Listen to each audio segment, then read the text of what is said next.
یادوں کے دریچے کی دوسری قسط پیش خدمت ہے، جسے آپ عظمت انصاری یوٹیوب چینل پر دیکھ رہے ہیں۔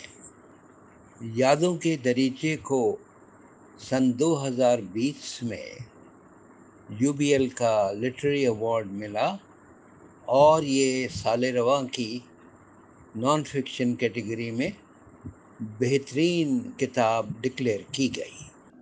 ایک طرف لطف و کرم کی دنیا تھی، دوسری طرف سیاہ بادل اس دنیا کو برباد کرنے کے لیے آگے بڑھ رہے تھے۔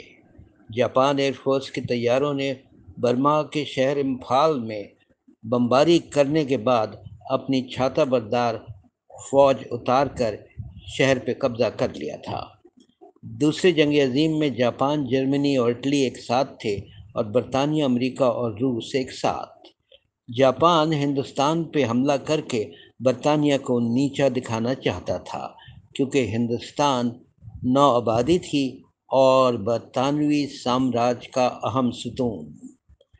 تمام اخبارات سبھاش چندر بوس کے قصوں سے بھرے ہوتے تھے۔ اس نے عوام کی سوچ میں جیسے آگ سی لگا دی تھی۔ اس کا تصور سلگتے ہوئے انگاروں اور دہکتی ہوئی آگ کا سا تھا۔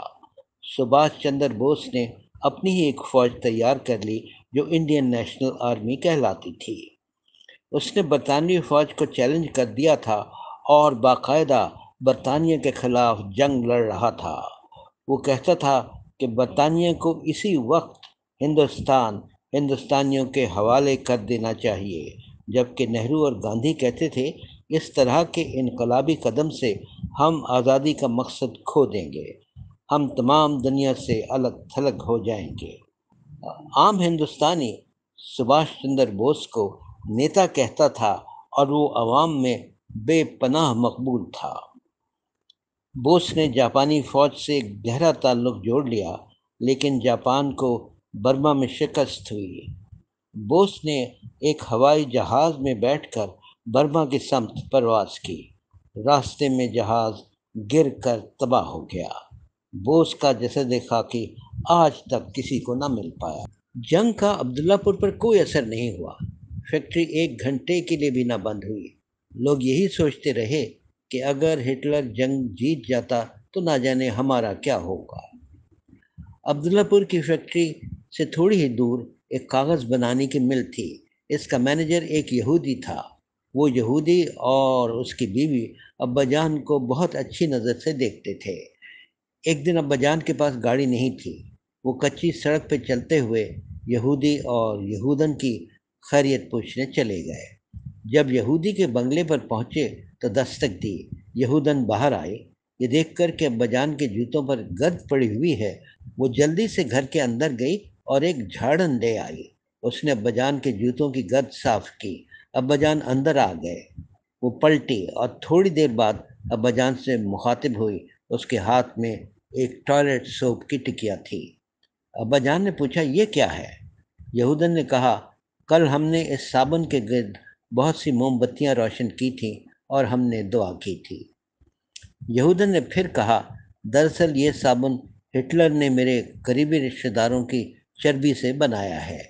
ہٹلر کہتا تھا کہ یہودی ناقابل اصلاح ہیں۔ وہ پہلی جنگ عظیم میں جرمنی کی شکست کا باعث تھے۔ وہ صرف اس کام آ سکتے ہیں کہ ان کی چربی سے صابن، ان کی کھالوں سے جوتے اور لیمپ شیڈ اور ان کی ہڈیوں سے کھاد اور بٹن بنائے جائیں۔ عبداللہ پور میں کھانے کے کمرے کے ساتھ ایک پینٹری تھی اور پینٹری کے دروازے کے ساتھ ایک قد اعظم ریفریجریٹر تھا۔ یہ ریفریجریٹر اس نسل سے تھا جو تمام ریفریجریٹر کا جد امجد سمجھا جاتا ہے۔ برانڈ کا نام ہی فریجیڈیر تھا۔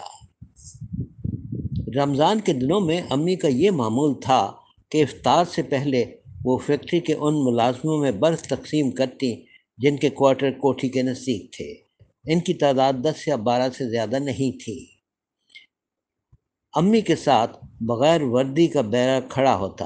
بیرا فریج کے فریزر سے ٹرے نکالتا اور امی قطار میں کھڑے ہوئے لوگوں میں برف کی ڈلیاں تقسیم کرتی۔ عبداللہ پور میں جس قدر شدید سردی ہوتی تھی اسی قدر گرمی بھی۔ عثمان بھائی کی عمر 11 برس کی تھی۔ ایک دن انہیں اطلاع ملی کہ ایک کلرک کی طبیعت بہت خراب ہے اور ڈاکٹر نے اسے سیب کھانے کو کہا ہے، لیکن کلرک کے پاس پیسے نہیں تھے کہ وہ سیب خرید سکے۔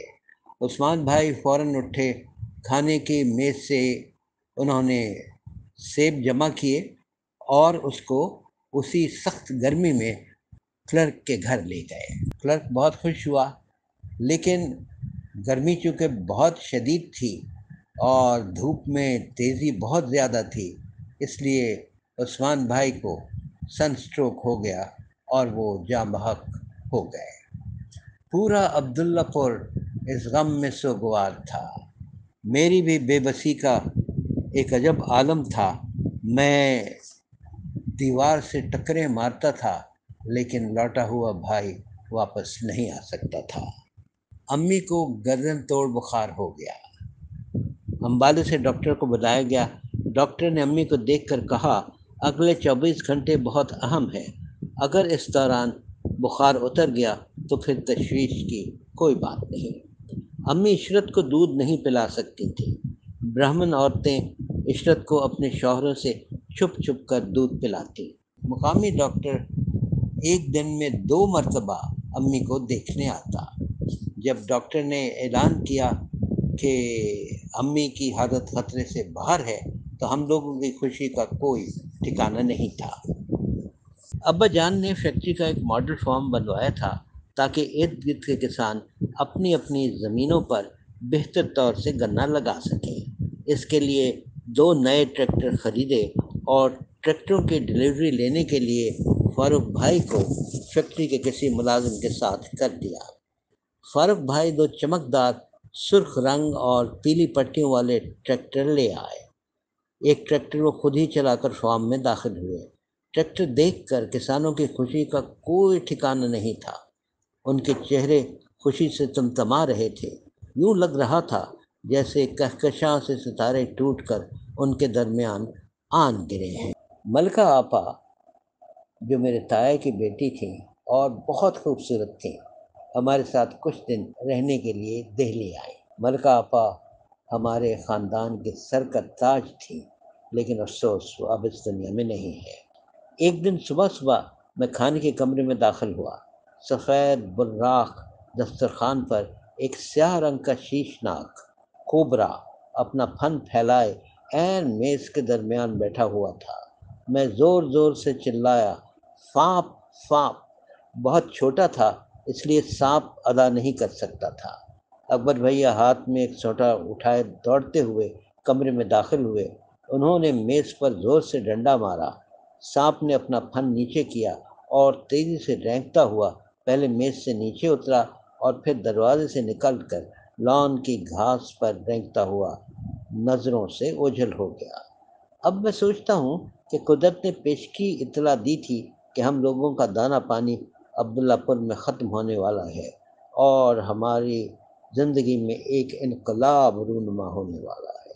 آج عبداللہ پور میں ابا جان کا الوداعیہ تھا۔ فیکٹری کے ریسٹ ہاؤس کے لان پر میزیں لگی ہوئی تھیں۔ تمام حاضرین نے باری باری مائک پہ آ کے اپنے خیالات کا اظہار کیا۔ چھوٹی چھوٹی تقریریں تھیں، لیکن سب کا مضمون ایک ہی سا تھا کہ آج ہمارا محسن ہم سے جا رہا ہے، اس کے بغیر اب زندگی بے رنگ اور بے کیف ہے، نہ جانے ہم کیسے جئیں گے۔ وہ لوگ جو اپنے جذبات پر قابو نہ رکھ سکے، وہ لان کے کنارے درختوں کے نیچے جا کر دھاڑیں مار مار کر رو رہے تھے۔ کوئی 14 کے قریب فریم تھے جن میں کاتب نے اپنے ہنر کا بہترین مظاہرہ کیا تھا۔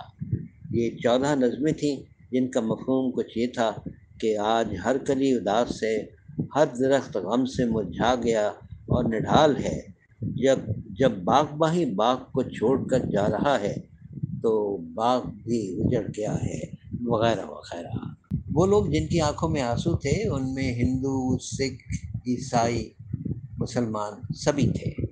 ابا جان ڈائس پر آئے اور انہوں نے کہا کہ یہ ٹھیک ہے کہ میں آپ سے دور جا رہا ہوں، لیکن جس مالک نے مجھے آپ سے ملوایا ہے وہی مجھے آپ سے دوبارہ بھی ملوائے گا۔